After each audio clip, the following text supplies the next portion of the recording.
TV조선 취재 기자들이 전하는 뉴스의 중심, 보도본부 한나인, 저는 신효섭입니다.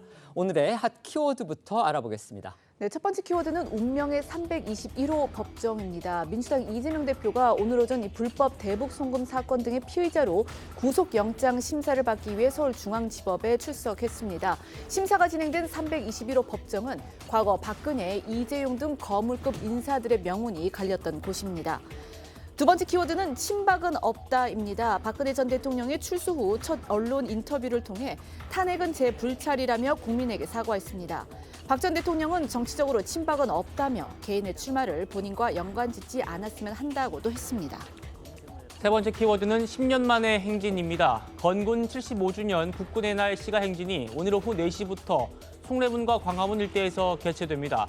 10년 만에 개최되는 오늘 시가 행진에선 고위력 탄도미사일이 처음 일반에 공개되고 차세대 이지삼 정조대왕함도 증강현실 AR로 선보입니다.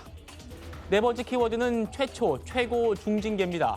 방심위가 허위 인터뷰 논란이 있는 뉴스타파의 김만배 녹취록을 인용 보도한 KBS, JTBC, YTN에 과징금 부과를 의결했습니다. 방심위가 주요 방송사에 무더기로 과징금 부과라는 최고 중징계를 내린 건 이번이 처음입니다. 네, 이번 키워드는 다시 열린 북한입니다. 북한이 어제부터 다시 국경을 열고 외국인의 입국을 허용했습니다. 코로나 확산으로 2020년 1월 국경을 폐쇄한 지 3년 8개월 만의 일입니다. 경제난을 타개하기 위해서 외국인 관광객을 대상으로 본격적인 외화벌이에 나설 것으로 보입니다. 첫 번째 이슈로 가보겠습니다. 영상부터 확인하시죠.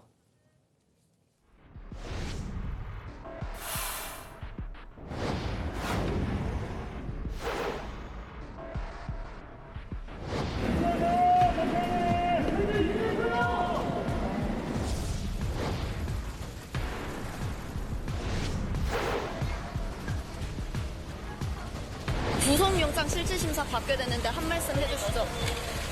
증거인멸을 조사했다는 혐의에 대해 어떻게 방어하실 건가요? 혐의는 여전히 부인하시나요?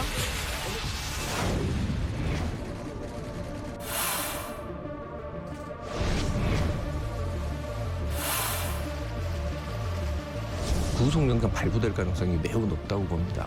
법원이 꼭 방어권 보장 차원에서 기각을 해달라고.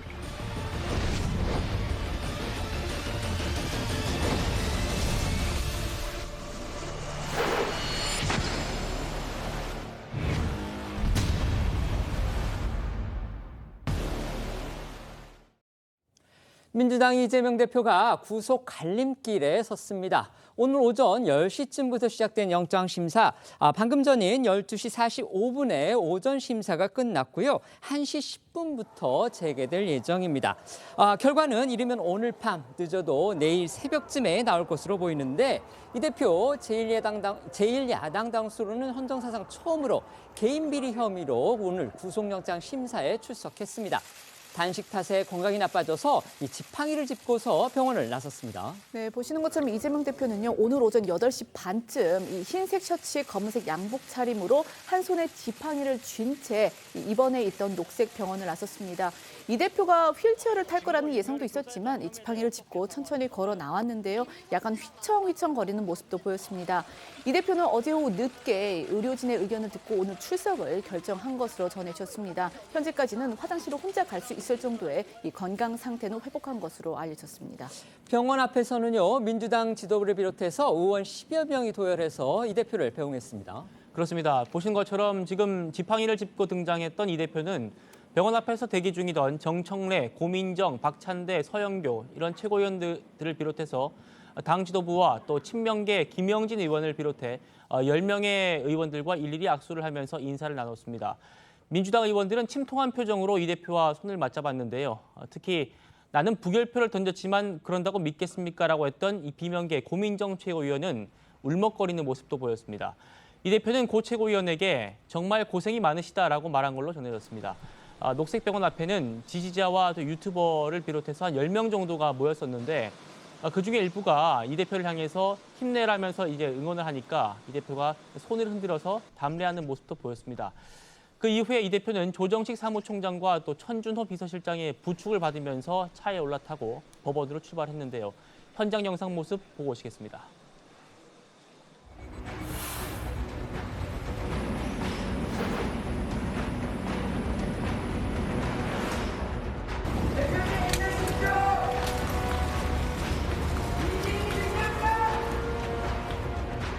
중에 어떤 말씀 해주셨어요? 아무 말씀 안 하셨고 지팡이 잡았는데 걷는 게 휘청휘청하게 걱정돼요. 건강 상태는 좀 어떠셨어요? 안 좋은 거죠. 혹시 휠체어를 안 타신 거는 의지를 좀... 휠체어 안 타시려고 마음 먹으신 거예요? 네. 최고위원분들 만나셔서 대통령께서 뭐 이렇게 좀 말씀 한마디도 없이 나오셨어요. 네. 정청래 최고위원은 이후에 자신의 SNS에 이 대표한테 잘 다녀와라, 잘 될 거다라고 인사를 했고 이 대표는 아무 말을 못하고 처연한 눈빛으로 나를 쳐다봤다. 다시 병원으로 돌아와서 치료받길 바란다. 이런 글을 올렸습니다. 서울중앙지법 앞에 도착한 이 대표는요, 취재진 질문에 일절 대답을 하지 않고 법정으로 들어갔습니다. 앞선 여러 차례 검찰 소환 조사 때는 이제 미리 준비한 입장문을 읽으면서 정권 그리고 검찰을 아주 강하게 비난했던 거, 그것과는 뚜렷이 대조됐습니다. 네, 오전 10시가 조금 넘은 시각 이 서울중앙지법에 도착한 이 대표는 지팡이를 짚고 직접 이 검정 우산을 든 채 법원으로 걸어 들어갔는데요. 앞서 검찰에 출석했을 때는 취재진 질문에 좀 답을 하는 경향이 있었지만 이번에는 아무런 대답을 하지 않고 법정으로 입장을 했습니다. 영상 한번 보시죠. 구속영장 실질심사 받게 되는데 한 말씀 해주시죠. 증거 인멸을 교사했다는 혐의에 대해 어떻게 방어하실 건가요? 김인서 씨랑 마지막으로 연락한 게 언제입니까? 민주당 측 인사가 이화영 부지사에게 진술 번복 요청했다고 하는데 알고 계셨나요? 혐의는 여전히 부인하시나요? 오늘 직접 변론에 참여하시나요? 오늘 서초동 법원 앞에서는요, 이 대표의 지지자 그리고 반대 측이 각각 집회를 열었습니다. 그런데 예상 밖으로 이 참석 인원 양측 모두 그리 많지 않았다고 합니다. 네, 영장 심사를 2시간가량 앞둔 오전 8시 무렵부터 이 대표의 지지자들과 반대 측은 이 법원 앞 인근에 양쪽으로 자리를 잡고 각각 영장 기각, 영장 인용을 외쳤습니다. 이 상황을 중계하려는 유튜버들까지 더해져서 현장이 상당히 혼잡했는데요. 경찰은 혹시 모를 양측의 충돌을 방지하려고 펜스 등을 설치하고 대비에 나서기도 했습니다. 이 대표 지지자들이 당초 집회를 신고한 인원은 10,000명가량이었는데 집회 시작 시간인 9시에는 경찰 추산으로 180명 정도가 모였고 10시쯤에는 150명, 450명 정도만 모였습니다. 이 대표 지지자들이 연 집회에요, 이 송영길 전 민주당 대표가 또 참석을 해서 눈길을 끌었습니다. 네, 송 전 대표는 이재명 대표가 법원으로 들어간 뒤에 왔습니다. 그러니까 오전 10시 30분쯤 지지자 측 집회를 찾았는데 송 전 대표는 직접 무대에 올라서 이 영장 담당 판사가 정말 신중하게 판단해 줄 것을 간절하게 호소한다 이러면서 최소한의 사법 시스템이 살아있다면 영장이 기각될 것을 생각한다라고 주장을 하기도 했습니다. 이재명 대표는 병원에 입원하는 도중에도요, 이 SNS에 글을 올리는 등 영장 심사를 앞두고서 여론전을 펼치는 그런 모습이었습니다.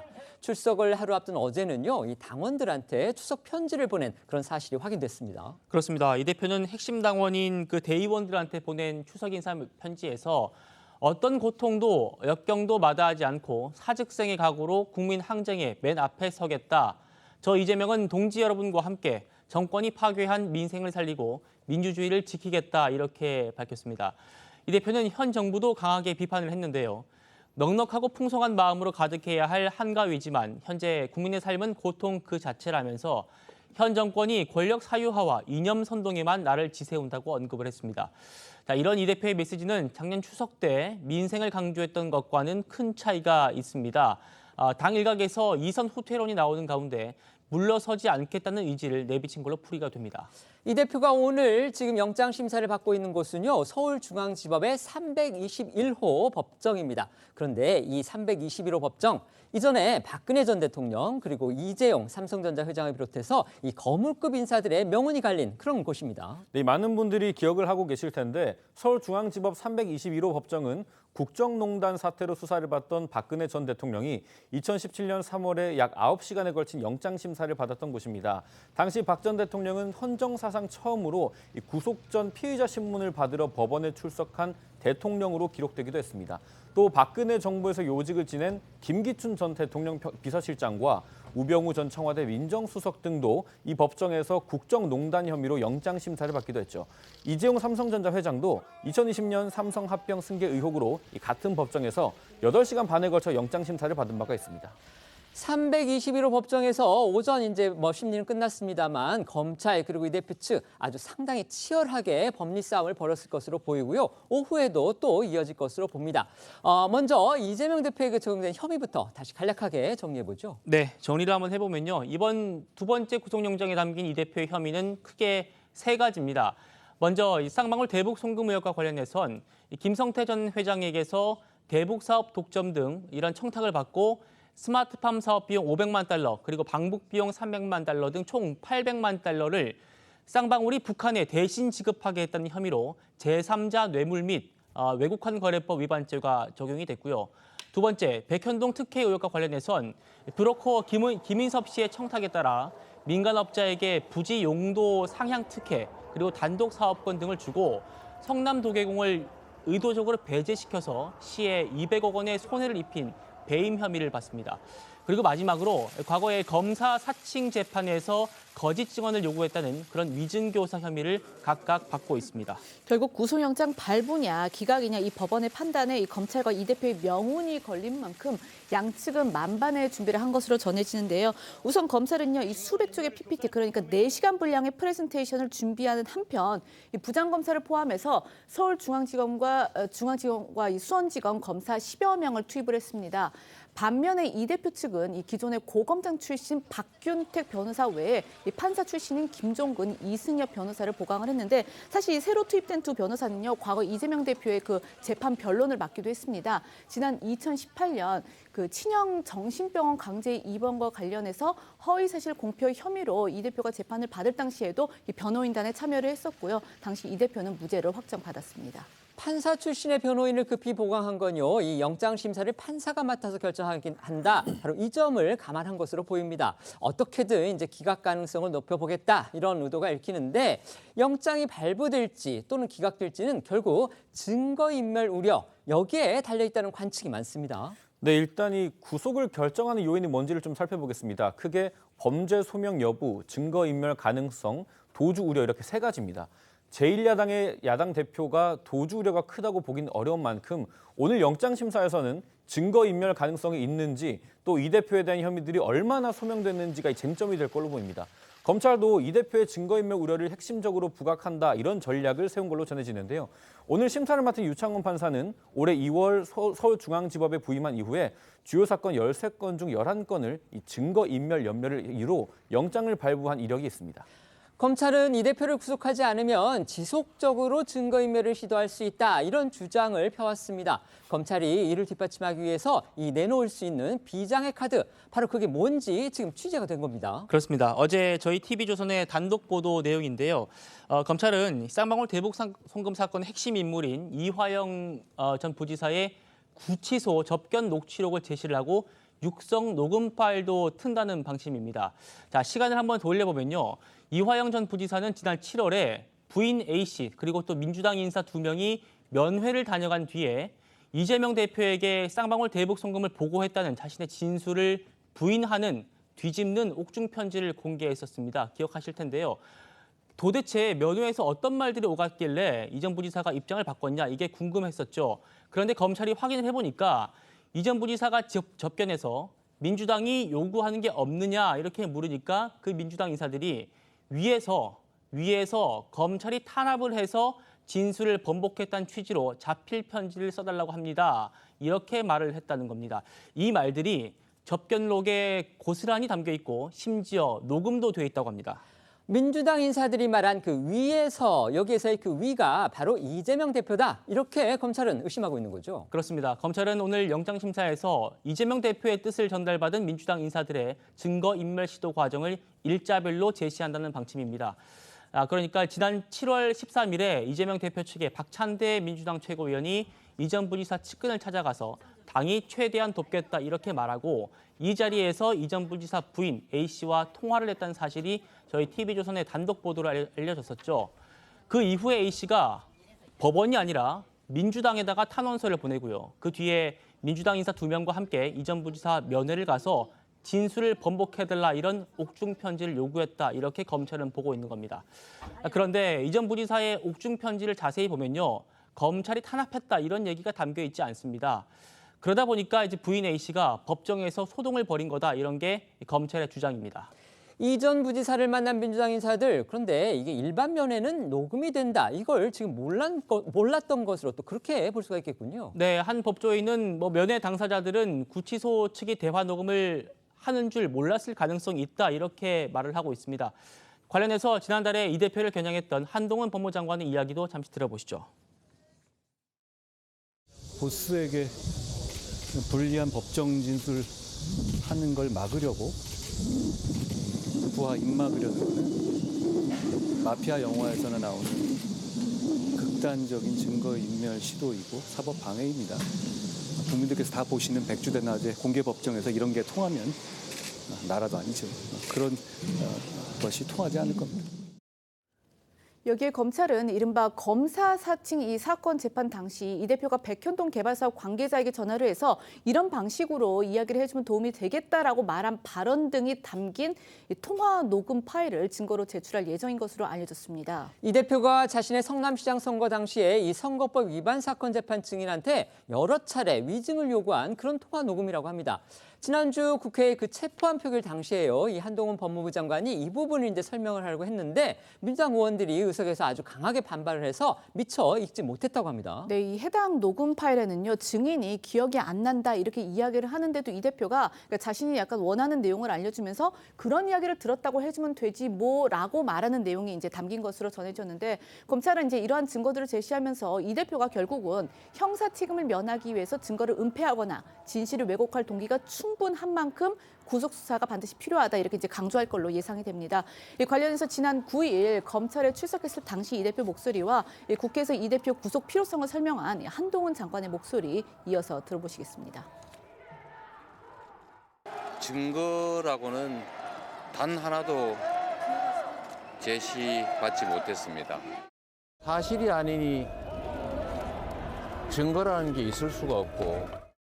한 번은 우연일 수 있지만 이재명 의원 범죄 혐의들은 동일한 범행과 동일한 사법방해 행태가 반복되고 있습니다. 공범들이나 참고인들에 대한 회유와 압박을 통한 증거인멸의 염려가 큽니다.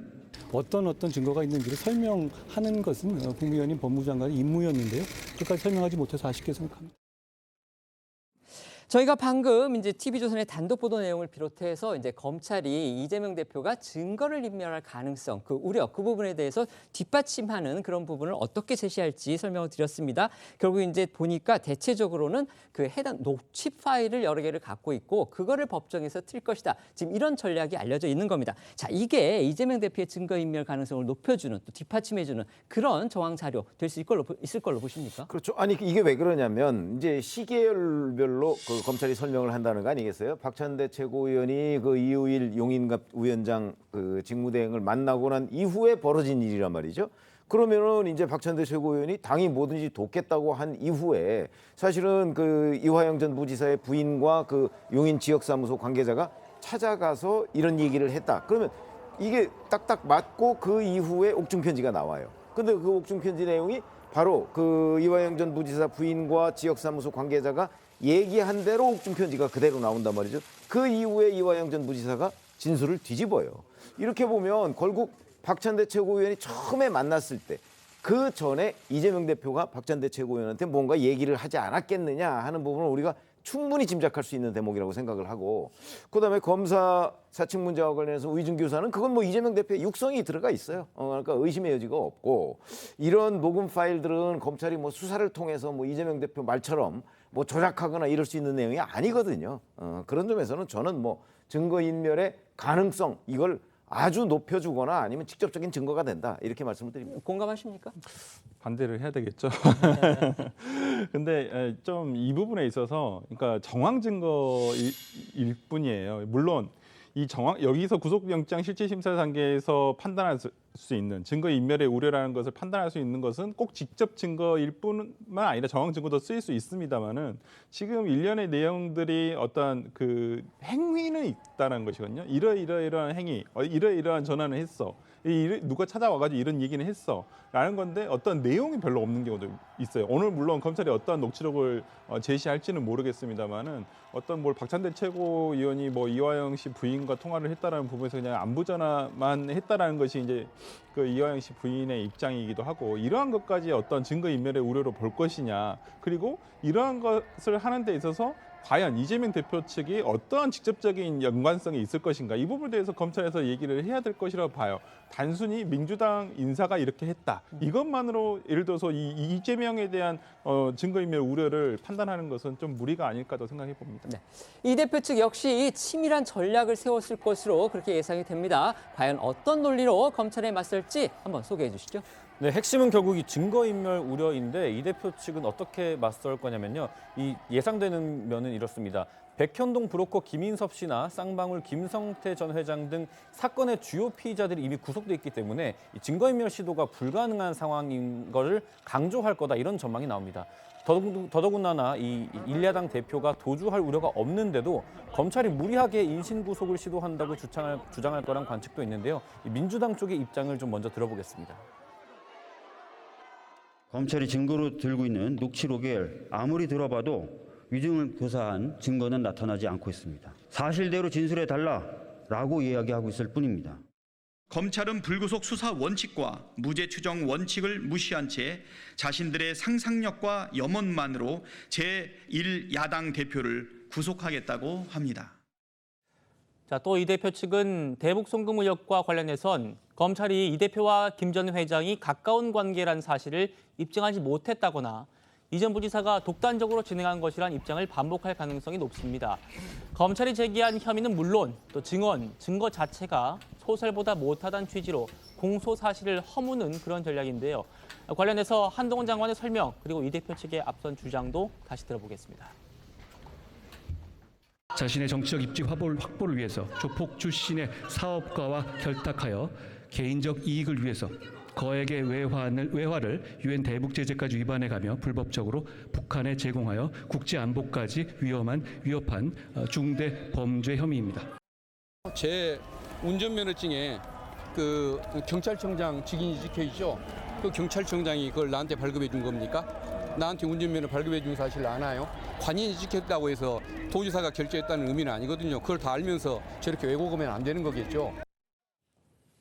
이 대표 오늘 법원에 나오기는 했지만요. 앞서 보신 것처럼 이제 아직은 건강이 완전하게 회복된 상태, 그건 아닌 것으로 보입니다. 그럼에도 이 판사가 질문할 경우에 직접 답을 할 걸로 또 그렇게 알려졌습니다. 이게 이제 판사 성향 때문이라도 그럴 것 같은데요. 그러니까 이 대표 그 구속 여부를 결정할 유창훈 판사는 평소 그 영장 심사에서도 검찰이 제출한 증거를 보고 피의자에게 이것저것 물어보는 성향이라고 알려져 있습니다. 그리고 이 대표 측도 이왕 법정에 나간 만큼 얼마나 할 수 있을지는 모르겠지만은 최선을 다해 답변할 예정이라고 설명을 했습니다. 영장 심사를 마친 뒤에는 이제 어떤 절차를 거치는지 이것도 궁금한데요. 일반 형사 피의자들처럼 이 대표도 결국 이제 법원 결정이 나기 전까지는 구치소에서 대기해야 하는 그런 지금 상황이 되는 거죠. 네, 맞습니다. 신문 절차가 끝나면 이 대표는 호송버스로 서울 구치소까지 이동을 해서 심사 결과를 기다리게 됩니다. 이후에 영장이 발부되는 경우에는 입감 절차를 밟게 되는데 대기실에서 수용실로 이동을 하고 수용복을 지급받게 됩니다. 반대로 기각이 된다면 구치소에서 곧바로 석방이 돼서 다시 녹색병원으로 돌아갈 걸로 보입니다. 이 경우에 검찰은 영장을 재청구하지 않고 불구속 기소할 걸로 보입니다. 이 대표에 대한 구속 여부는 이르면 오늘 밤 늦게나 내일 새벽쯤 나올 걸로 예상되고 있습니다. 법원 판단에 따라서 검찰과 이 대표의 명은 갈리게 됩니다. 패널 두 분께서 만약에 지금 자신이 영장 담당 판사라면 이 구속 여부를 결정하는데 과연 어떤 부분을 가장 핵심적인 기준 혹은 잣대로 삼을지 이 부분 여쭤보도록 하겠습니다. 먼저 한번 말씀해 주시죠. 뭐 잘 아시다시피 형사소송법상에는 뭐 3가지 기준 이렇게 얘기합니다. 이제 2가지 정도죠. 사안의 중대성, 그다음에 증거인멸 또는 뭐 도주 우려 이렇게 되는데 도주 우려는 없다고 보고요. 그러면 이제 사안의 중대성에 관해서는 저는 뭐 많은 사람들의 그 의견이 일치할 거라고 봅니다. 뭐 중대하다는 점에서 2가지죠. 핵심이 그건 이제 그 백현동 배임 문제하고 쌍방울 대북 송금 문제 제3자 뇌물죄인데 뭐 그게 중대하지 않다고 얘기할 사람은 별로 없을 것이고 그러면 이제 증거인멸 정도가 어느 그 위험성이 있느냐 하는 정도인데 이미 여러 차례 증거인멸을 시도해서 성공한 사례. 근데 이제 뒤늦게 지금 드러난 사례. 그게 바로 그 검사 사칭에 관한 위증교사 혐의죠. 그런 거. 그다음에 뭐 지금 시도 중인 사례. 뭐 그게 이제 이화영 전 부지사가 그 부인과의 그런 문제로 이제 지난 한 2~5달간 그 재판이 공전이 됐었죠. 이거는 여전히 뭐 진행 중이다 이렇게 봐도 될 거고요. 그다음에 뭐 시도한 걸로 의심되는 사례 뭐 이런 것들이 또 있지 않습니까? 그게 아까 얘기한 바로 용인 그 지역사무소 관계자가 뭐 위에서 이렇게 검찰 탄압으로 이런 걸 그 진술을 했다고 하는 거를 써달라고 한다 뭐 이런 거. 그건 아주 강력하게 의심되는 사례거든요. 그러니까 저는 뭐 증거인멸의 그 우려 뭐 이게 이미 우려 수준을 훨씬 넘어섰다고 보기 때문에 영장 발부를 안 한다면 결국 지금과 같은 일을 이재명 대표가 반복해서 하도록 놔두는 셈이 된다.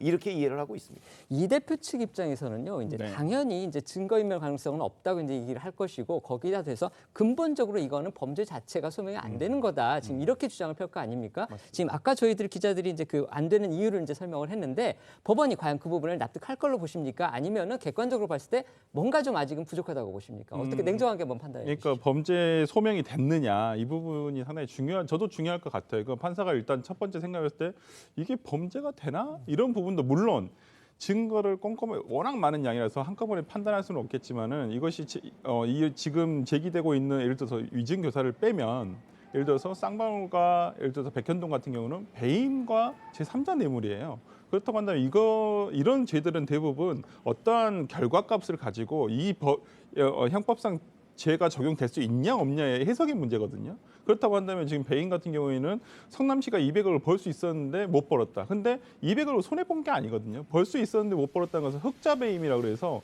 아니 그럼 내가 더 가치를 낼 수 있었는데 왜 너 그걸 못 냈냐. 이렇게 판단하는 거라서 이게 과연 배임이 되는 것인가 라는 부분도 있을 수 있을 것이고요. 저는 그다음에 제3자 뇌물죄 같은 경우에도 과연 이재명 대표 측에서 얘기하듯이 사리사욕을 개인적으로 어떤 사리사욕을 취한 바가 없음에도 불구하고 어떤 본인의 대권의 정치적 이득이라는 것을 과연 뇌물로 봐서 어떤 제3자 뇌물죄로 규율할 수 있을 것인가. 저는 이 부분에 대한 설득을 저는 아마 판사에게 하지 않을까라는 생각이 들어서 이 범죄의 소명이 내일 뭐 영장 발부 사유든 기각 사유든 저는 어떤 범죄의 소명 여부가 상당히 중요하지 않을까 싶습니다. 네, 다음 이슈 넘어가기 전에요. 지금 법정 상황 속보가 들어왔기 때문에 소개해드리고 그러고 넘어가겠습니다. 아까 말씀드린 대로 이재명 대표에 대한 법원의 영장 실질 심사는 12시 45분쯤에 오전 심사는 종료됐고요. 잠시 뒤인 1시 10분, 이미 시작이 됐겠군요. 1시 10분에 지금 재개가 되는 걸로 그렇게 되어 있습니다. 오늘 오전 상황에서는요, 이 백현동 사건이 주로 다뤄졌다고 합니다. 그것에 관련해서 양측이 공방을 벌였고요. 지금 오후에 속개되는 지금 이번 영장 실질 심사에서는 대북 송금 사건하고 그다음에 위증교사 사건 이 부분을 두고서 양측의 공방이 이루어질 걸로 그렇게 보입니다. 그리고 아까 휴정되는 그 기간 동안의 시간에 이재명 대표는요, 법정 내부에서 점심 식사를 했다고 합니다. 이재명 대표 측 관계자에 따르면 이 대표가 지금 이제 일반식을 먹을 수 있는 그런 상황이 아니죠. 단식 때문에. 그래서 점심 식사는 결국은 안에서 그냥 간단하게 아마 미음 정도로 해결을 한 걸로 그렇게 보입니다.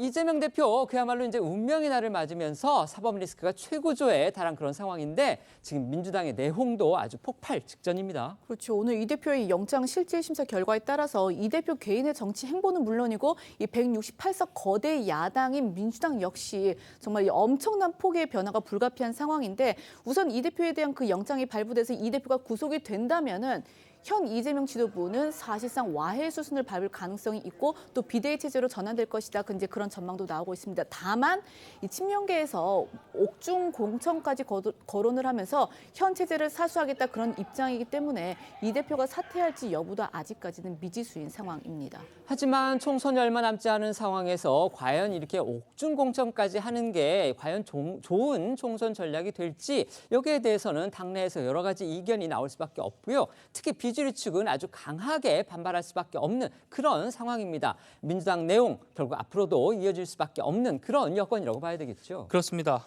이 대표의 영장이 기각될 때에는 영장 기각 사유가 뭔지에 따라서 좀 경우의 수가 좀 달라질 수 있을 걸로 보입니다. 먼저 법원이 범죄 혐의 자체가 소명되지 않았다 이렇게 판정할 경우에 이 대표는 사법 리스크를 상당 부분 벗게 되고 이에 따라서 정치적인 짐도 벗을 수 있게 돼서 민주당의 이 대표 친정 체제가 더욱 강화할 걸로 보입니다.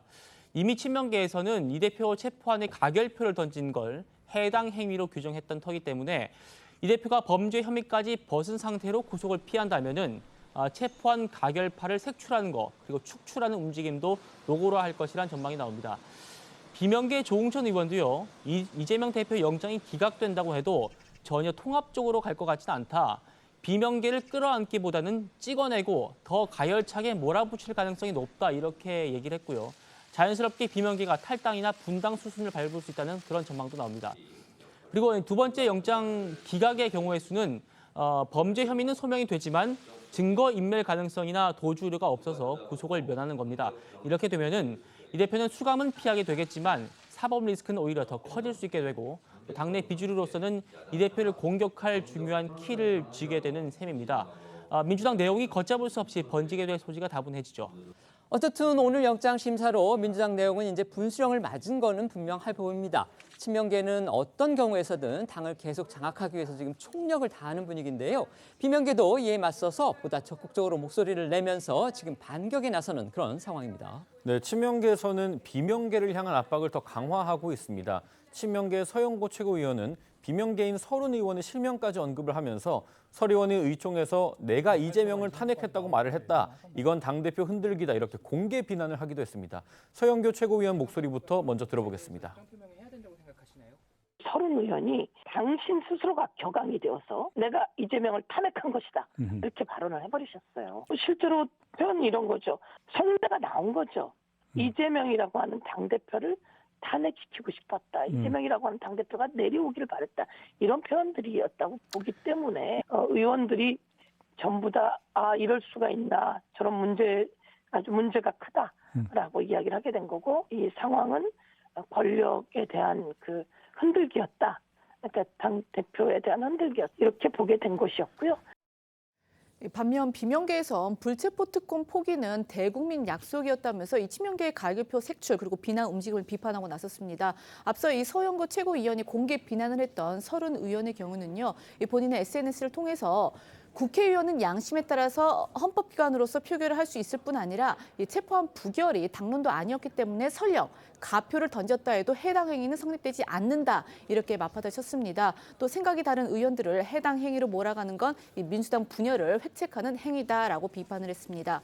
비명계의 중진인 홍영표 의원 역시 본인 SNS를 통해서 민주당을 지키는 또 다른 목소리도 존중돼야 한다 이렇게 주장을 했습니다. 어제 저희도 전해드린 대로 민주당 지도부는 이 대표의 영장실질심사를 앞두고서 이 소속 의원 전원을 대상으로 이 기각을 요구하는 탄원서를 모았습니다. 비명계에서는 이게 사실상 강제적인 측면이 있다. 또 하나의 배신자 색출로 봐야 한다. 이런 비판 나왔고요. 공개적인 반발 움직임까지 있었습니다. 네, 민주당은 이 대표 체포안이 가결된 다음 날인 지난 22일부터 어제까지 나흘 동안 이 대표의 구속영장 기각을 호소하는 탄원서를 모아서 법원에 전달을 했습니다. 민주당 의원 전원에게 탄원서 제출을 요구하는 공문을 보내는 등 사실상 강제적으로 진행이 됐고요. 친명계 정청래 최고위원은 아예 탄원서에 서명한 의원 그리고 그렇지 않은 의원 명단을 발표할 생각이라고 밝혀서 논란이 일었습니다. 네, 민주당은 어제 오후에 탄원서 모집 결과를 발표를 했습니다. 소속 의원 161명이 참여를 했고 그 외 당직자와 보좌진, 시도당별 탄원서와 이 온라인 탄원서까지 합치면 약 90만 명이 참여했다고 밝혔습니다. 국회의원들만 보면은요, 이 소속 의원 가운데서 이제 6명이 탄원서 제출에 동참하지 않은 그런 결과입니다. 네, 맞습니다. 그 중에 나는 탄원서 제출을 하지 않았다 이렇게 공개적으로 밝힌 의원도 있었습니다. 바로 비명계 중진인 이상민 의원입니다. 이 의원은 약자에 대한 탄원서도 아니고 제1야당 대표에 대한 탄원서를 제출하는 게 맞냐 이렇게 목소리를 높였는데요. 앞서 탄원서 동참을 촉구했던 정청래 최고의 목소리 먼저 들어보고 이상민 의원 주장도 들어보겠습니다. 이재명 대표의 구속영장 기각을 기원하는 탄원서도 물결을 이루고 현재 비공식적 집계로도 40만이 넘는다고 합니다. 탄원서에 서명한 의원과 그렇지 않은 의원들을 저희가 2시까지 마감하고 발표할 생각입니다. 안 썼습니다. 사회적 약자에 대해서 탄원서를 우리가 제출하는 것이 아니고 제1당의 당대표에 대한 유력 정치인에 대한 탄원서를 제출을 하는 것인 만큼 담당하는 판사 입장에서는 상당한 심리적 압박이 있을 것이 능히 짐작이 된다고 생각합니다. 더불어민주당은 그 민주주의를 가장 근본 가치로 여기는 당입니다. 그런 당에서 색출이라든가 또는 어떤 국회법상 비밀 무기명 투표로 되어 있는 걸 너는 무슨 가결했냐 부결했냐 이렇게 압박을 하고 요구하고 하는 물상식한 행태가 있는 거는 더불어민주당이 공산당입니까? 제가 무슨 당을 해당을 끼칩니까?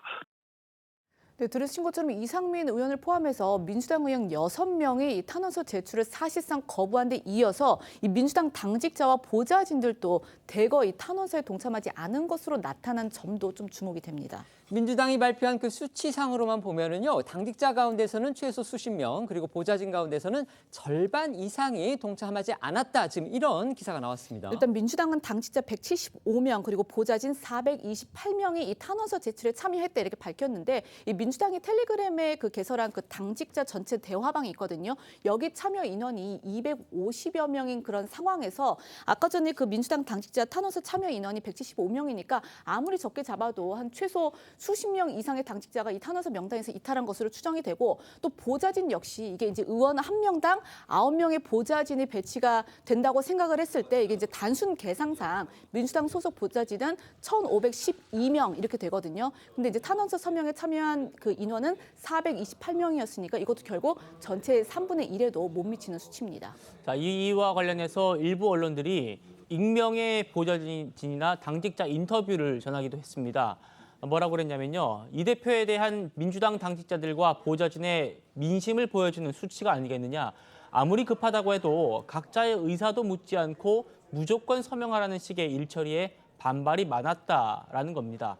그리고 온라인 탄원서 같은 경우에는 신상 정보를 무작위로 입력을 해도 명단에 이름을 올릴 수 있던 것으로 확인이 되면서 사실상 한 사람이 비슷한 이름으로 중복 접수를 하더라도 이걸 제대로 걸러내지 못하는 걸로 드러났습니다. 민주당 측에서는 너무 이상한 이름은 수작업을 통해서 걸러내긴 했다면서 이번 탄원서 접수 과정에서 서명자 숫자를 불리는 것 같은 그런 움직임은 포착되지 않았다 이렇게 밝히긴 했습니다. 물론 이제 국정감사가 임박해 있기 때문에 그거 준비에 바쁘다거나 아니면 이제 지방의 어떤 그 지구당 당협위를 맡고 있는 그런 보좌진 비서진도 있기 때문에 이런 사람들 같은 경우에는 이제 불가피하게 탄원서를 내지 못하는 그런 경우도 있을 수 있다는 점 짚어두겠습니다. 비명계를 향한 이 대표 강성 지지자들 이른바 이제 개딸들의 문자 폭탄을 비롯해서 이 집단 행동이 또 아주 극심해지고 있다고 합니다. 민주당 내용을 부추기는 그런 핵심 요인 중에 하나인데요. 아까 저희가 소개해드린 그 비명계 이상민 의원 같은 경우는요. 이 사람들 가운데서 한 사람의 이 문자를 받고서 아주 상당히 분노한 것으로 그렇게 알려졌습니다. 네, 이 대표 지지자들이 많이 이용하는 걸로 알려진 일부 인터넷 커뮤니티에 이상민이 받은 응원 문자라는 게시글이 올라왔습니다. 보시면 이 대표 강성 지지자로 추정되는 한 네티즌이 이상민 의원에게 이상민님 응원해요. 개딸은 무시해요. 새로 창당해도 기다려줄 수 있습니다. 야권의 희망이십니다라는 내용의 문자를 5줄로 나눠서 보냈습니다. 그 글만 보면 이 의원을 응원하는 그런 내용 같은데 이게 뭐가 문제가 있는 겁니까? 실제로 이 의원도 문자를 바꿔서 감사하다는 그 문자를 답장을 보냈는데 근데 그 답장을 받은 네티즌이 세로로 읽어보라면서 수박이 썰어져 있는 사진을 함께 보냈습니다. 수박은 아시는 것처럼 겉과 속이 다르다. 그러니까 이제 민주당 내 비명계 의원들을 비하할 때 사용하는 표현이죠. 그리고 이제 앞서 보낸 문자의 첫 글자만 떼서 세로로 읽어보면은 이게 이제 상당히 좀 거친 표현의 역술로 읽히는 사실상 조롱 문자였던 겁니다. 이에 대해서 이제 이상민 의원은 바로 천벌을 받을 것이다. 아예 끊어버리겠다. 이렇게 답장을 보냈는데 이 네티즌은 그럼에도 불구하고 또 조롱을 이어갔습니다.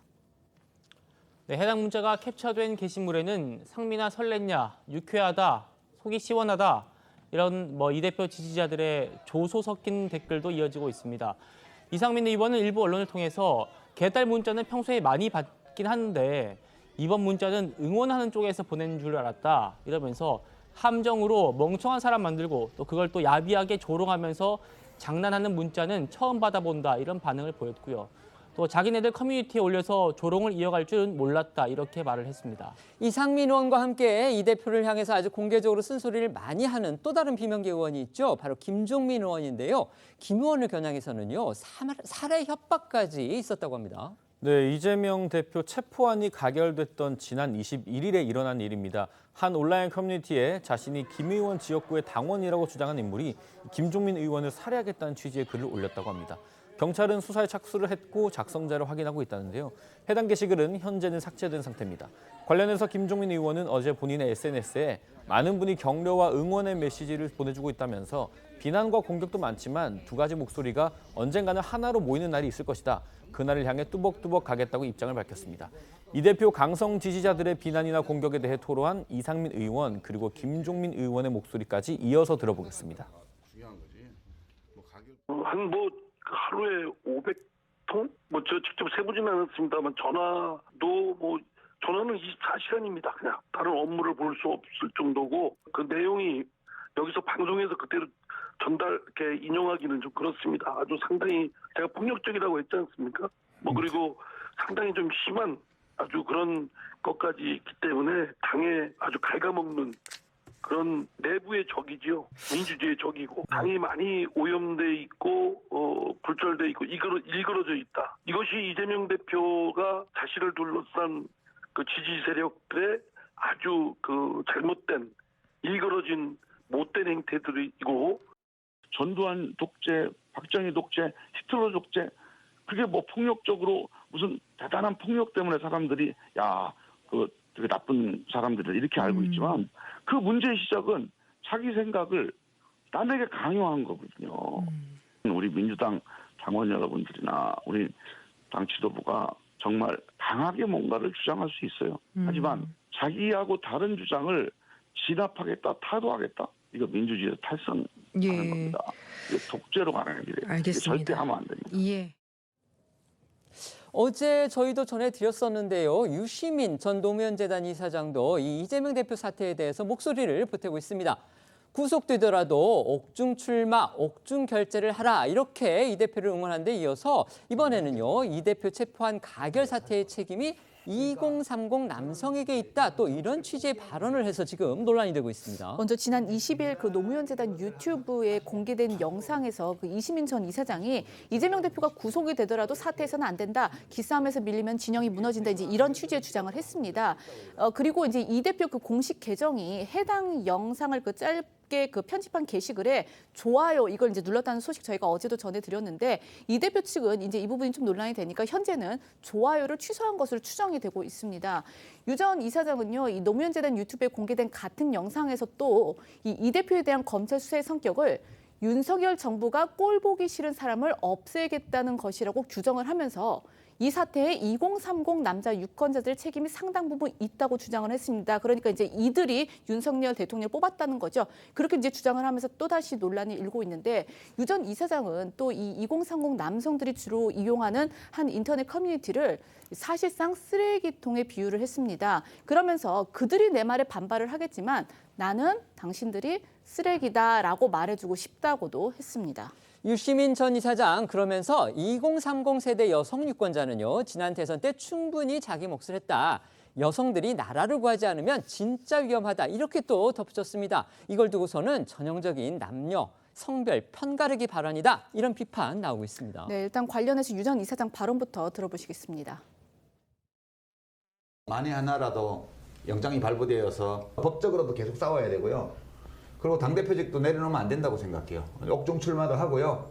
옥중 결재도 하고요. 이게 기싸움에서 밀리면 그 순간에 이제 진영이 무너지는 거기 때문에 그냥 굳세어라 제명아 그냥 안 놀아주는 게 답이라고 봐요. 저는.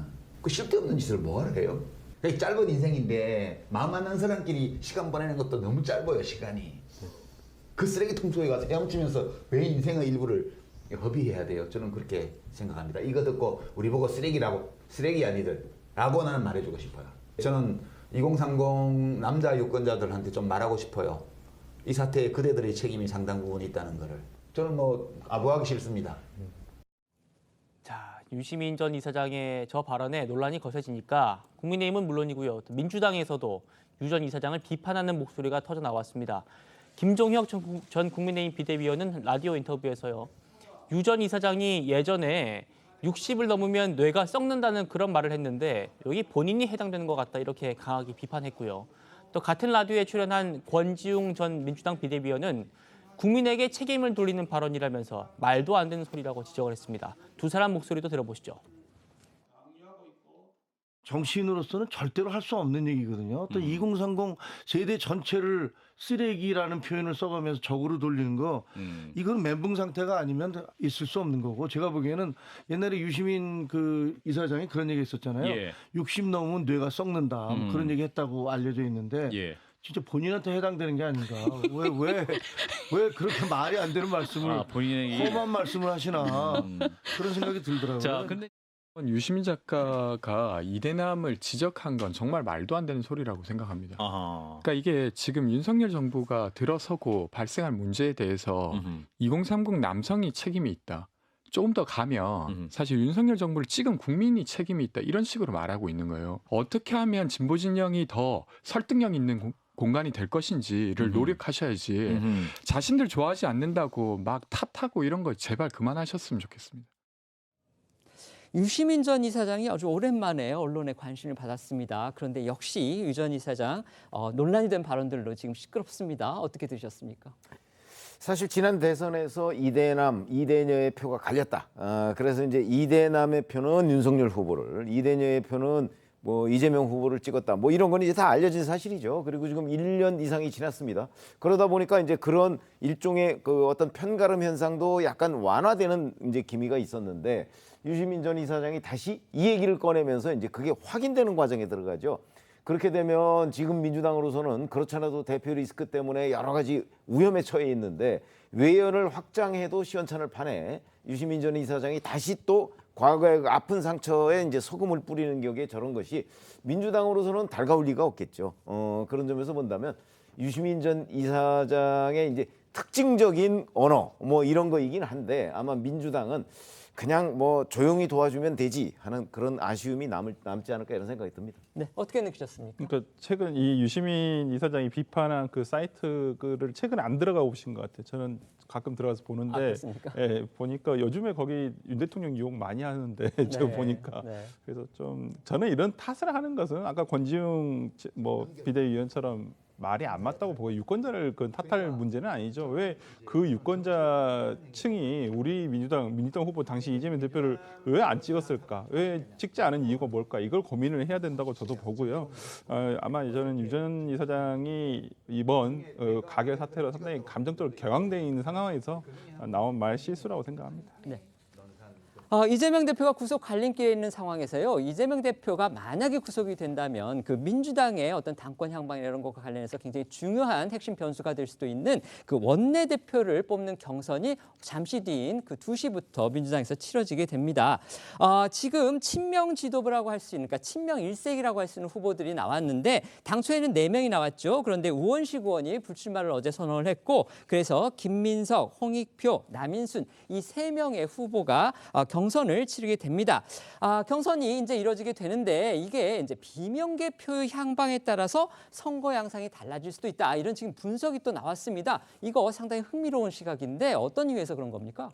네, 통상 원내대표 선거는요, 예측이 어렵다는 평가가 많습니다. 매일같이 의원들 서로 보는데 찍어달라고 하면 찍어줄게라고 당연히 말할 수밖에 없겠죠. 특히 이번에는 개파전도 아니고요. 3명의 후보가 모두 친명계여서 그 개파전 양상을 띠지 않고, 또 선거운동 기간이 하루에 불과해서 의원들의 표심을 파악하는 게 더 어려운 그런 상황이었는데요. 그래서 후보를 내지 않은 비명계의 움직임, 그 표심에 따라서 선거 결과가 달라질 수 있다. 이런 분석이 나오고 있는 겁니다.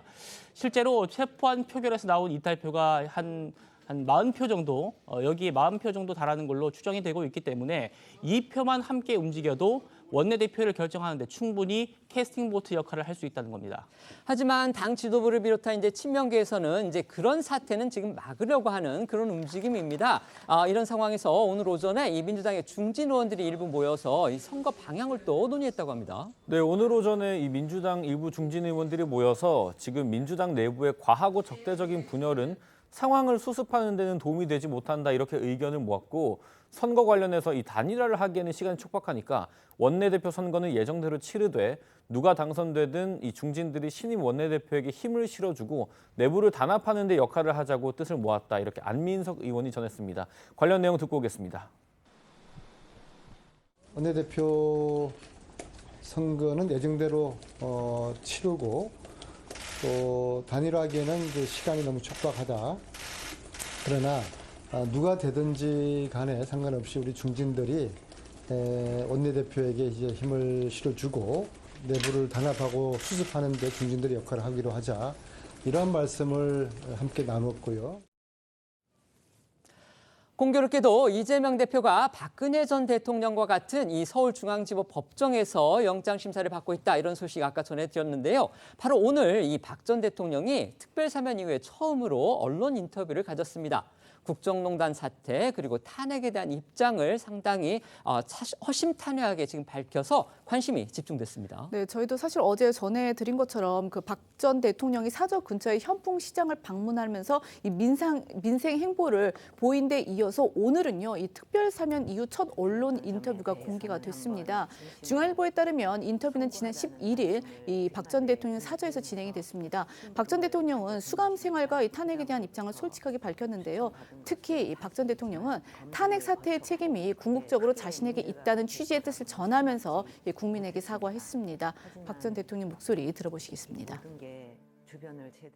주변을 잘 살피지 못해서 맡겨주신 직분을 끝까지 해내지 못하고 많은 실망과 걱정을 드렸던 점에 대해서는 다시 한번 진심으로 송구하다는 말씀을 드립니다. K스포츠재단 또 미르재단 이사진을 최 원장으로부터 추천받은 것은 사실이지만 검증을 거쳤고 그게 크게 문제가 될 거라고는 생각지 못했습니다. 하지만 이 모든 게 주변을 제대로 관리하지 못한 제 불찰이라 정말 국민 여러분께 진심으로 사과의 말씀을 드립니다. 다만 박 전 대통령은 최서원 씨의 비위를 알지 못했다는 그런 입장은 유지를 했습니다. 박 전 대통령은 대통령이 되기 전에 한 번도 최서원 씨가 자신을 이용해서 사적인 이속을 챙기거나 이권에 개입하거나 한 적이 없었다면서 그저 사심 없이 도와주는 그런 사람으로 생각했다, 이렇게 강조를 했고요. 또 미르재단 등을 설립하는 과정에서 롯데와 SK가 낸 출연금이 제3자 뇌물죄로 인정된 사안에 대해서도 자신은 청탁을 받은 적도 후원 금액을 요구한 적도 없다면서 판결을 납득할 수 없다고 반박을 했습니다. 일체의 재판을 거부하고 법정에 나오지 않은 그 이유에 대해서도 국정 운영을 하면서 제가 일부 실수는 있었겠지만 뇌물죄로 기소되고 탄핵당할 정도의 잘못은 하지 않았다고 생각한다면서 공정한 재판이나 결론을 기대할 수 없다고 보고 재판을 포기하겠다고 통보했다고 밝혔습니다. 박 전 대통령은요, 이 최서원 씨하고 대통령 재직, 그러니까 청와대에 들어가서도 가깝게 둔, 그러니까 옆에 둔 그런 이유에 대해서는 이제 여성이기 때문에 여성한테만 뭔가 부탁할 수 있는 그런 개인적인 일들이 있다. 그래서 이제 믿을 수 있었던 최서원 씨를 옆에 두고 그렇게 부탁도 하고 그랬던 일이다. 그래서 청와대 최 원장이 청와대에 드나들면서 심부름을 하게 됐다. 이렇게 밝힌 부분도 눈길을 끌었습니다. 박 전 대통령 국회에서 이 탄핵 소추안이 의결됐던 그 과정에 대해서는요, 섭섭함을 또 드러내기도 했습니다. 네, 박 전 대통령은 이번 인터뷰에서 소위 친박이라는 의원 중에 탄핵에 찬성한 의원도 있었고, 이 동생이죠, 이 박지만 이주희 회장의 친구인 의원이나 원내대표였던 의원도 탄핵에 찬성했다는 얘기를 듣고 사람의 신뢰, 인간에 대해 많은 생각을 하게 됐다고 말했습니다. 탄핵 소추안 표결 당시를 좀 돌아보면요, 총 투표 299표 중에 234표의 찬성표를 얻어서 탄핵 가결이 됐었죠. 비공개 무기명 투표였음에도 최소 62명의 당시 새누리당 의원들이 찬성표를 던진 걸로 알려지면서 친박계 일부 이탈 세력이 더해졌을 거란 추측이 나온 바가 있었습니다. 최근에 박근혜 전 대통령 행보를 두고서 이제 총선에서 친박계 출마자들의 구심점 역할을 하려는 그런 의도가 있는 거 아니냐, 이런 관측들 나왔던 게 사실입니다. 그런데요, 박 전 대통령 이번 인터뷰에서 정반대로 친박은 없다, 이렇게 아주 공개적으로 못을 박았습니다. 관련해서 박 전 대통령이 인터뷰에서 이렇게 이야기를 했습니다. 그러니까 소위 친박이라는 의원 중에 자신의 오랜 수감 기간 동안 한 번도 안부를 물은 적이 없는 의원이 대부분이다라고 지적한 부분이 좀 눈길을 끌었는데요. 그러니까 정치적으로 친박은 없다, 이렇게 여러 차례 말했다고 재차 강조를 하면서 내년 총선에 별 계획이 없다, 이렇게 이제 거듭 확인을 한 겁니다. 박 전 대통령은 그러면서 이 총선 출마설이 나오는 친박계 인사들을 향해서는 출마가 자신과 연관된 것이라는 이야기는 하지 않았으면 한다, 이러면서 과거 인연은 과거 인연으로 지나갔으면 좋겠다, 이런 좀 의미심장한 말을 남기기도 했습니다. 박 전 대통령은 그러면서도 정치 일선은 떠났지만 나라에 조금이라도 도움이 되는 일이나 내가 할 수 있는 일이라면 하겠다고 말해서 눈길을 끌었는데 이 현실 정치에는 나서지 않겠지만 전직 대통령으로서 뭐 사회적 외교적 활동에 나설 뜻은 있다 뭐 이런 의미로도 해석이 됩니다. 관련해서 혹시라도 이제 윤석열 대통령이 박 전 대통령한테 어떤 역할을 부탁할 수 있을지 지켜볼 만한 그런 대목인 듯합니다. 네, 박 전 대통령 이야기 좀 더 들어보시겠습니다. 정치를 다시 시작을 하면서 이것이 저의 그 명예 회복을 위한 것이고 연관이 된 것이라는 이런 얘기는 하지 않았으면 합니다. 과거 인연은 과거 인연으로 지나갔으면 좋겠습니다. 자, 박 전 대통령은 친박은 없다고 재차 말을 이렇게 하면서 현재 옛 친박계 인사들 중에서 총선 출마 가능성이 거론되는 최경환 전 경제부총리, 또 우병우 전 청와대 민정수석 등의 이 향후 행보에도 눈길이 쏠리고 있습니다. 현재로서는 친박계 인사들의 각자 도생이 불가피하다는 그런 분석이 나오고 있습니다. 박근혜 전 대통령은요, 서울 구치소에 수감돼 있을 동안에 이 건강이 나빠져서 병원에 입원해 있는 그런 상태에서 특별 사면을 받았습니다. 이번 인터뷰에서요, 이 수감 당시의 어려움을 지금 처음으로 입을 열었습니다. 네, 박 전 대통령은 어깨 수술과 허리 통증을 비롯한 지병 때문에 수감 생활 중에도 수차례 병원과 수감 시설을 오갔습니다. 박 전 대통령은 당시에 밤이 오는 게 두려울 정도로 온몸에 통증이 있었다면서 건강 악화로 수감 생활 동안 상당히 힘든 시간을 보냈다고 토로를 했습니다. 그리고 구치소 음식이 좀 간이 강해서 음식에 대한 설문조사가 나올 때면 조금 덜 짜게 해달라 이런 의견을 적었다고도 일화를 전했는데요. 박 전 대통령의 이야기를 좀 더 들어보겠습니다. 오늘 처음 말씀을 드리지만 밤이 오는 것이 두려울 정도로 온몸에 통증이 있었습니다. 칼로 베는 것 같은, 불로 지지는 것 같은 그런 통증 때문에 밤에 1시간도 제대로 자지 못한 때도 많았습니다. 박근혜 전 대통령은요, 최근 들어서 외부 활동을 이제 점차 늘려가고 있는 그런 상황입니다. 이번 인터뷰에서 지금 건강 상태에 대해서도 설명을 했죠. 네, 박 전 대통령에 따르면 이 사면 뒤에는 재활 치료와 운동을 병행을 하면서 어느 정도 건강을 회복한 상태다 이렇게 밝혔습니다. 실제로 어제 그 현풍시장 방문 영상을 보시면은 추석 대목을 앞두고 그 북새통을 이룬 그 시장길에서도 뭐 박 전 대통령 걸음걸이가 크게 불편해 보이지는 않았습니다. 또 시장을 찾은 주민과 이 상인들에게 좀 일일이 웃는 낯으로 인사를 하는 등 이게 겉으로 보기에는 어쨌든 건강이 상당히 호전된 듯한 그런 모습이었는데요. 어제 모습 다시 한번 보시겠습니다.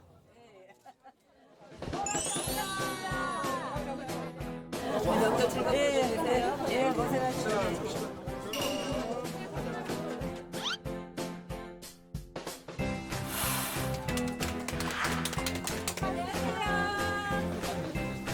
어떻게 이렇게 오래간만에 나오셨어요?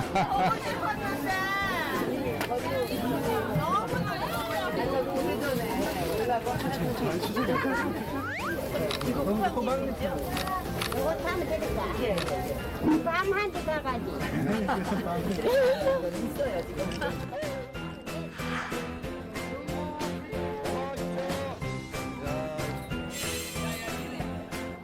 난리 났다.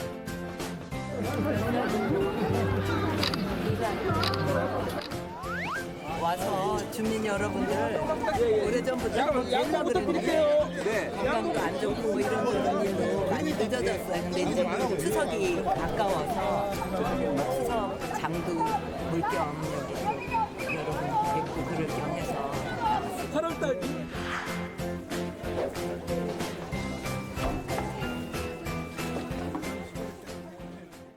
박근혜 전 대통령이 탄핵을 당해서 임기를 못 채웠죠. 그 이후에 이제 문재인 정부가 들어섰고요. 또 문재인 정부의 뒤를 이어서 박근혜 전 대통령의 국정농단 사건 수사를 담당했던 윤석열 당시 특검팀장이 지금 또 대통령이 됐습니다. 박근혜 전 대통령하고는 정말 악연이라면 악연일 수 있는 그런 입장에 있는 분들이죠. 네, 그 박 전 대통령은 문재인 정부의 탄생에 마음이 참 착잡했다라고 심경을 전했고요. 또 문재인 정부가 들어선 뒤에 북핵에 대한 대응 방식에 있어서 나라 안보를 비롯해 걱정이 많았다 이렇게 얘기를 했습니다. 반면에 윤석열 정부에 대해서는 보수 정권으로 교체가 됐다는데 안도를 했다면서도 당시 국정농단 수사팀에 참여했던 검사 중에 윤석열 정부 요직에 여러 사람이 있는 것으로 알지만 언급하는 것은 적절치 않다고 본다고 말을 아꼈습니다. 박 전 대통령은요, 이 자신의 정부가 실패한 정부다 이런 평가에 대해서는 또 아주 적극적으로 반박을 했습니다. 네, 박 전 대통령은 일단 임기를 마치지 못했기 때문에 개인적으로 실패한 것이라고 한다면 받아들이겠지만 정책적으로 실패한 정부라는 말은 도대체 어떤 정책이 잘못됐다는 건지 모르겠다 이렇게 되물었습니다. 박 전 대통령은 특히 통진당 해산과 공무원 연금 개혁 등은 구군이 달린 문제라고 생각했다고 합니다. 또한 사드 배치와 위안부 합의, 일본과의 지소미아, 즉 군사정보보호협정 체결 등 당시 야권의 비판을 받았던 외교 안보 분야의 주요 결정에 대해서는 안보를 위해서 꼭 해야 된다고 생각했던 일이며 다 하고 감옥에 들어간 게 차라리 다행이었다 이렇게 소회를 밝히기도 했습니다.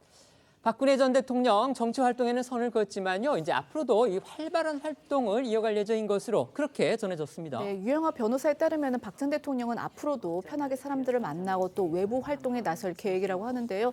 또 이 박 전 대통령은 내달부터는 2011년 이 한나라당 비대위원장을 맡았을 때부터 2021년 특별 사면으로 출소할 때까지를 돌아본 회고록을 한 일간지를 통해서 연재할 계획인 것으로 전해졌습니다. 정치적 친박은 없다. 과거 인연은 과거로 지나갔으면 좋겠다. 박근혜 전 대통령이 한 일간지 언론 인터뷰를 통해서 이렇게 못을 박았습니다. 결국 7개월 앞으로 다가온 이제 총선에서 박근혜 전 대통령이 나설 가능성은 사실상 사라진 건지 이 부분이 지금 궁금해집니다. 자, 어떻게 평가하십니까? 그러니까 본인이 과거 친박이라고 하는 세력들한테 대한 실망감 이런 거를 이제 지금 여과 없이 노출을 시켰잖아요. 그러면 이제 친박이라는 어떤 세력에 대한 본인의 직접적인 지원 같은 거는 이제 없다고 봐야 되겠죠. 잘 아시지만 박근혜 전 대통령은 저런 거를 공표할 때 굉장히 깊은 여러 가지 검토를 거쳐서 하거든요. 네. 그렇기 때문에 없다고 봐야 되는데, 그러면 예를 들어서 지금 이제 지원을 하고 있는 유영하 변호사의 경우, 유영하 변호사가 내년 총선에 출마할 가능성이 저는 없지 않다고 보거든요. 그 경우에도 그럼 박근혜 전 대통령이 가만히 있을 것인가? 저는 그렇지는 않다고 생각합니다. 그러니까 아마 박근혜 전 대통령이 개인적으로 본인을 이제 본인 표현으로 따지면 배신했던 사람들에 대한 어떤 집단적인 지원은 없지만 개별적으로 본인과 관계를 계속 맺어왔다는 사람에 대한 지원, 이 가능성은 저는 열려 있다고 봅니다. 그러나 그 사람들을 정치권에서 친박이라고 표현하지 말아달라. 이게 박근혜 전 대통령의 생각으로 보입니다. 네. 네. 그러니까 지금 조원진 우리공화당 대표가 울고 계실 것 같은데 네. 이제는 찐박 한 명 남으셨죠. 이제 유영하 변호사를 돕겠다라는 전 표시라고 보고요. 그렇지만 지난 보궐선거 때 유영하 변호사가 경선에서도 탈락하는 상황이 나왔다고 보여요. 그런 면에서라면 박근혜 전 대통령의 어떤 정치적 영향력은 이미 대구에서는 소멸한 것으로 저는 보이고요. 그리고 또 국민들께서 전직 대통령의 어떤 정치 참여를 그렇게 달가워하시지는 않을 것 같다라는 생각이 듭니다. 알겠습니다. 저희는 1분 뒤에 돌아오겠습니다. 오늘 준비한 소식은 여기까지입니다. 저희는 내일 오후 1시에 더 핫한 소식으로 찾아뵙겠습니다. 시청해 주셔서 고맙습니다.